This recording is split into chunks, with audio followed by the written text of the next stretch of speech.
نحمده ونصلي على رسوله الكريم اما بعد فاعوذ بالله من الشيطان الرجيم بسم الله الرحمن الرحيم ان الابرار لفي نعيم وان الفجار لفي جحيم۔ پارہ نمبر 30 سورہ مطففین، رکوع 1، آیات نمبر 18۔ کلا ان کتاب الفجار لفی سجین۔ وہاں ہونا مسئلۃ مہمۃ، یہاں پر ایک اہم مسئلہ ہے، ایک اہم موضوع ہے کہ ارواح کا مستقر کہاں ہے، یعنی موت کے بعد انسانی روحوں کا مقام کہاں پر ہے۔ اس حوالے سے روایات اور احادیث بظاہر مختلف فی ہے۔ سجین اور علیین کی تفسیر کے حوالے سے جو روایات منقول ہے، اس روایات سے معلوم ہوتا ہے کہ ارواح کفار سجین میں رہتی ہے، جو 7ویں آسمان کے نیچے ہے، اور مومنین کے ارواح علیین میں رہتے ہیں، جو 7ویں آسمان پر زیر عرش ہے۔ جبکہ بعض روایات سے معلوم ہوتا ہے کہ ارواح کفار جہنم میں رہیں گے اور مومنین کے ارواح وہ جنت میں رہے گی۔ اور بعض روایات اور احادیث سے یہ بھی معلوم ہوتا ہے کہ مومنین اور کفار دونوں کی روح ہے ان کے قبروں میں رہتی ہے، جیسا کہ حضرت براء ابن عازب رضی اللہ تعالیٰ عنہ کی ایک طویل روایت میں ہے کہ جب مومن کی جو روح ہے اس کو آسمان کی طرف فرشتے لے جاتے ہیں، تو اللہ رب العالمین فرماتے ہیں کہ میرے اس بندے کا عمل نامہ علیین میں لکھ دو اور اس کو زمین کی طرف لٹا دو، کیونکہ اس کو میں نے زمین ہی سے پیدا کیا ہے، منا خلقناکم، اور مرنے کے بعد اسی زمین میں لٹا دو، فیہا نعیدکم ومنہا نخرجکم تارۃ اخری، اور پھر اسی زمین سے ان کو دوبارہ زندہ کر کے نکالا جائے گا، جس کو بعد الموت کہتے ہیں۔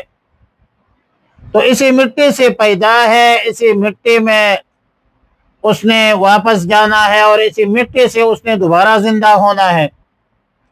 تو اللہ رب العالمین جب یہ حکم کریں گے تو اس حکم پر فرشتے اس کی روح کو قبر میں لٹا دیتے ہیں، اور اسی طرح کفار کے ارواح کے لیے آسمان کے دروازے نہیں کھولے جاتے،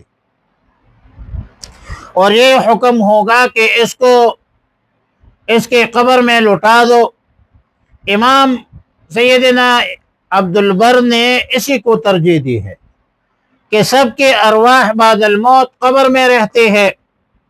البتہ بعض روایات میں بعض مومنین کے ارواح علیین میں رہنا معلوم ہوتا ہے، اور بعض روایات میں بعض مومنین کے ارواح جنت میں رہنا معلوم ہوتا ہے۔ لیکن غور و فکر کیا جائے تو اس میں کوئی اختلاف، تناقض، تعارض نہیں ہے، کیونکہ مقام علیین کا جو مقام ہے وہ بھی 7ویں زمین پر تحت العرش ہے، اور جنت کا مقام بھی یہی ہے۔ قرآن کریم سے ثابت ہے کہ عند سدرۃ المنتہا عندہا جنت المأویٰ، جنت المأویٰ جنت سدرۃ المنتہا کے پاس ہے۔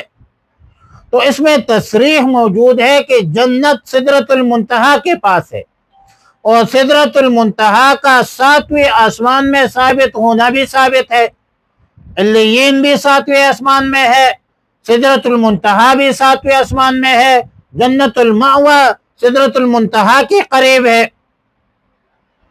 لہذا مومنین کے ارواح جب علیین میں ہوں تو وہ جنت کے متصل ہوں گے، اور پشتو میں کہتے ہیں علمی مسئلہ ہے کہ قرب لرا حکم عین شہد عین شیوی، جب ایک چیز قریب ہو تو اس کو عین شے ہوتی ہے، وہ متحقق الوقوع ہوتی ہے یا واقع ہو چکی ہوتی ہے. جس طرح اذا استيقظ احدكم من منامه، اذا استيقظ المتوضی من نومه. اب اذا استيقظ المتوضی، متوضی تو اس میں فاعل کا صیغہ ہے، ابھی تک تو اس نے وضو کیا نہیں ہے، لیکن یہ وضو کرنے والا ہے، قریب ہے کہ یہ وضو کرے گا. تو ظاہر ہے کہ جب سدرۃ المنتہا کے قریب جنت الماوا ہے تو 7ویں آسمان پر ہے، تو جنت اور علیین بھی ادھر ہے. پھر ان ارواح کو جنت کے باغات کے سیر نصیب ہوتی ہے، اس لیے ان کا جو مقام ہے مقام جنت ہے. اور جنت بھی آپ کہہ سکتے ہیں کہ مومنین کی ارواح جنت میں ہے. کفار کے ارواح جو ہے وہ 7 سجین میں ہوں گے، جو 7ویں زمین کے نیچے ہے، 7ویں زمین میں ہے یا اس کے نیچے ہے، جو بھی ہے. اور حدیث سے بھی ثابت ہے کہ جہنم بھی 7ویں زمین میں ہے.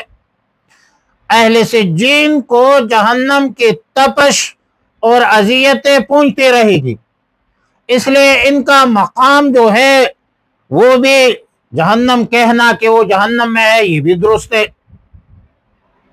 البتہ بعض روایات میں ارواح کا قبروں میں رہنا معلوم ہوتا ہے.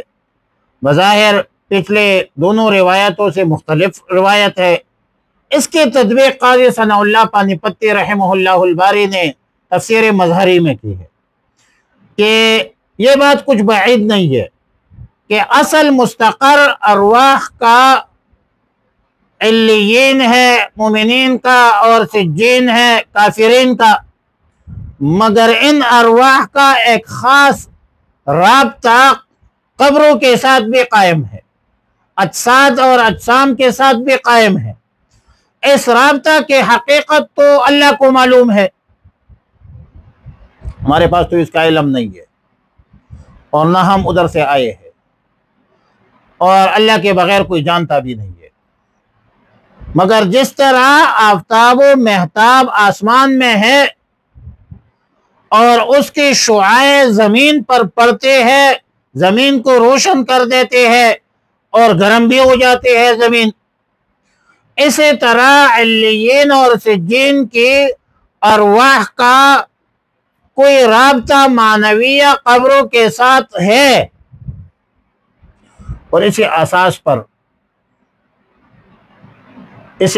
پر کہ ارواح کا قبروں کے ساتھ کنیکشن ہے، سیدنا محمد عربی خاتم النبیین محمد عربی صلی اللہ علیہ وسلم پر ہم جب روزے پر حاضری دیتے ہیں تو ہم کہتے ہیں الصلاۃ والسلام علیک یا رسول اللہ، اور ہمارا عقیدہ کو سنتے ہیں. کفار کو جو عذاب ہوتے ہیں تو تعلق کی بنیاد پر ملتے ہیں، بغیر تعلق کے کیسے ملے گی؟ یا القبر جنت من ریاض الجنہ، القبر روضۃ من ریاض الجنہ، قبر جنت کے باغات میں سے ایک باغیچہ ہے یا دوزخ کے گڑھوں میں سے ایک گڑھا ہے. تو یہ تب ہوگا جب اجساد اور ارواح کے درمیان آپس میں کنیکشن ہو، ربط ہو، تو تب ہوگا. اللہ سے دعا ہے کہ ہمیں نیک اعمال کی توفیق عطا فرمائے. اللہم احسن عاقبتنا فی الامور کلہا واجرنا من خزی الدنیا وعذاب الآخرہ. اللہم وفقنا لما تحب وترضى، وصلی اللہ تعالی علی خیر خلقہ محمد وآلہ وصحبہ اجمعین برحمتک یا ارحم الراحمین.